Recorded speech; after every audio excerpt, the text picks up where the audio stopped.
नमस्कार दोस्तों, मैं डॉक्टर विनीता पांडे एक बार फिर आपके सामने उपस्थित हूँ।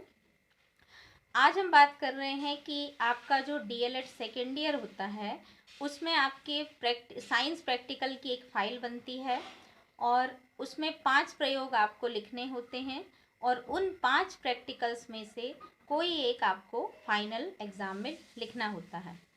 पिछले वीडियोज़ में हम 3 प्रैक्टिकल के बारे में बात कर चुके थे। अब हम बात कर रहे हैं कि आपका जो चौथा प्रैक्टिकल होता है वो है प्रयोगशाला में कार्बन डाइऑक्साइड बनाना और उसके गुणों का अध्ययन करना। तो आइए हम जानते हैं कि किस प्रकार से इस प्रैक्टिकल को हम लिखते हैं और समझते हैं और अपने प्रैक्टिकल कॉपी में लिखने के बाद फाइनल एग्ज़ाम में हम इसको किस तरह से अटेम्प्ट करते हैं। सबसे पहले प्रैक्टिकल लिखते समय हम उद्देश्य या ऑब्जेक्टिव पर आते हैं। किसी भी प्रैक्टिकल का जो उद्देश्य होता है वो हमें सर्वप्रथम लिखना होता है।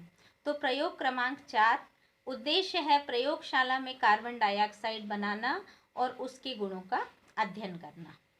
फिर आती है आपकी कि आवश्यक सामग्री क्या है।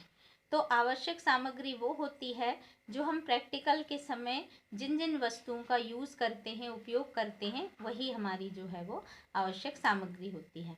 जैसे इस प्रयोग में बुल्फ की बोतल, थिसिल की नीला लिटमस पत्र, शंकुरूप, फ्लास्क, एक एक छेद वाली 3 कॉर्क, निकास नली, मोमबत्ती, संगमरमर के टुकड़े, मैग्नीशियम धातु का तार, चूने का पानी, गैस जार, कार्डबोर्ड का ढक्कन, स्प्रिट लैम्प, माचिस और तनु हाइड्रोक्लोरिक अम्ल, इन चीज़ों की आवश्यकता हमको यहाँ पर पड़ने वाली है। अब यदि हम सिद्धांत की बात करते हैं तो सिद्धांत में है कि प्रयोगशाला में कार्बन डाइऑक्साइड गैस जो होती है वो संगमरमर के टुकड़ों मतलब कैल्शियम कार्बोनेट पर तनु हाइड्रोक्लोरिक अम्ल की क्रिया से बनाई जाती है और इसमें आपको कैल्शियम कार्बोनेट प्लस हाइड्रोक्लोरिक अम्ल जो होता है जब वो मिलता है तब आपका यहाँ पर कार्बन डाइऑक्साइड गैस बनती है। अब हम देखते हैं कि जैसे ही मैग्नीशियम का जलता हुआ तार CO2 के जार से जलता रहता है और CO2 को चूने के पानी में प्रवाहित करने पर CaCO3 बनने के कारण चूने का जो पानी है वो दूधिया हो जाता है। अधिक CO2 प्रवाहित करने पर CaHCO3 और 2 बनने के कारण ये विलयन जो है वो पुनः रंगहीन हो जाता है, उसमें कोई भी रंग दिखाई नहीं देता। अब हम ये जानते हैं कि गैस बनाने की विधि क्या है। सबसे पहले एक बुल्फ बोतल में संगमरमर के कुछ टुकड़े लेते हैं और बुल्फ बोतल में दोनों मुंह पर एक एक छेद वाला एक कॉर्क लगा देते हैं। एक छेद में थिसिल की तथा दूसरे छेद में निकास नली को लगा देते हैं। निकास नली के दूसरे सिरे पर हम गैस का जार रख देते हैं। गैस जार में से गैस निकल ना जाए इसलिए गैस जार पर दफ्ती का टुकड़ा रख देते हैं और निकास नली को इस दफ्ती के छिद्र में से जार में ले जाते हैं। थिसिल कीप से बुल्फ बोतल से में इतना तनु हाइड्रोक्लोरिक अम्ल डालते हैं कि संगमरमर के टुकड़े जो होते हैं वो अम्ल में डूब जाएं।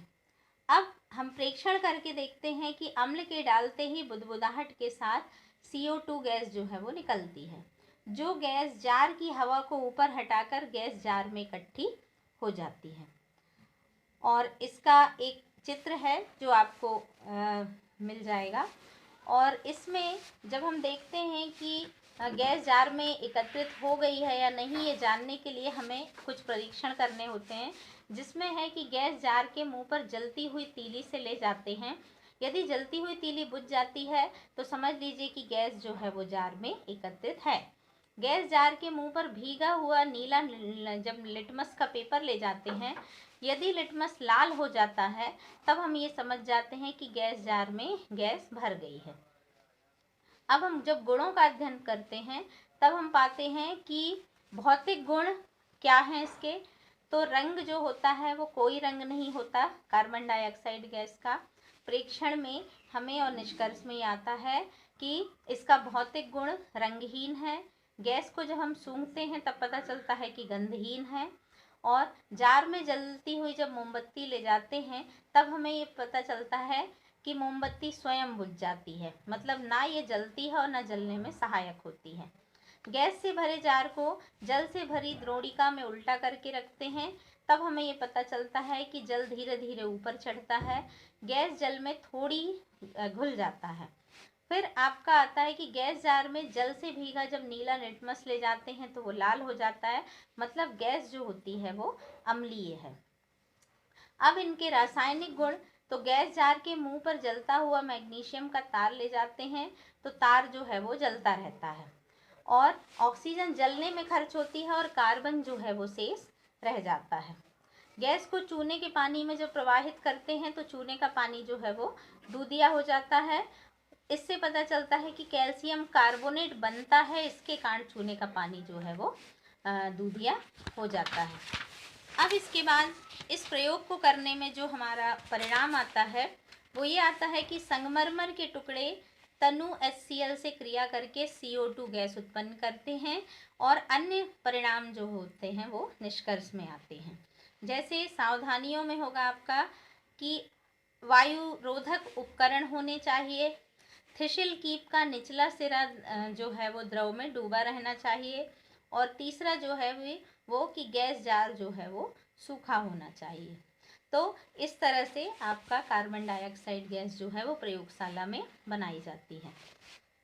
अब इससे संबंधित कुछ प्रश्न होते हैं जो वाइवा में पूछे जाते हैं, जैसे कार्बन डाइऑक्साइड का अणु सूत्र CO2 होता है।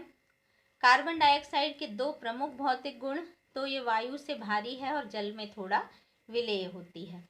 कार्बन डाइऑक्साइड के दो प्रमुख उपयोग, तो पहला आग बुझाने में और दूसरा सोडा वाटर बनाने में। फिर है, आप अपने प्रयोग में कार्बन डाइऑक्साइड गैस को सीधे गैस जार में क्यों एकत्रित करते हैं, तो क्योंकि CO2 गैस जो होती है वो वायु से भारी होती है। फिर वह शुष्क बर्फ किसे कहते हैं, तो ठोस CO2 को शुष्क बर्फ कहते हैं। कार्बन डाइऑक्साइड को चूने के पानी में प्रवाहित करने पर क्या होता है, तो चूने का पानी जो है वो दूधिया हो जाता है। चूने के पानी में अधिक समय तक CO2 गैस प्रवाहित करने पर वो जो होता है वो क्या हो जाता है, रंगहीन हो जाता है। कैल्शियम और जब रंगहीन हो जाता है तो वो क्यों हो जाता है, तो वो कैल्शियम बाइकार्बोनेट के कारण आपका पानी जो है वो रंगहीन हो जाता है। प्रयोगशाला में कार्बन डाइऑक्साइड गैस बनाने की अभिक्रिया का अगर हम सूत्र पूछते हैं तो CaCO3 + 2HCl is equal to CaCl2 + H2O + CO2, ये आपका समीकरण होता है। तो आशा है कि आपको ये प्रयोग बहुत अच्छे से समझ में आया होगा और इसको आप बहुत अच्छे से लिख पाएंगे। मैं इसकी PDF भी बता दूंगी आपको, तो आप इसको जो है वो आसानी से लिख सकते हैं। नमस्कार।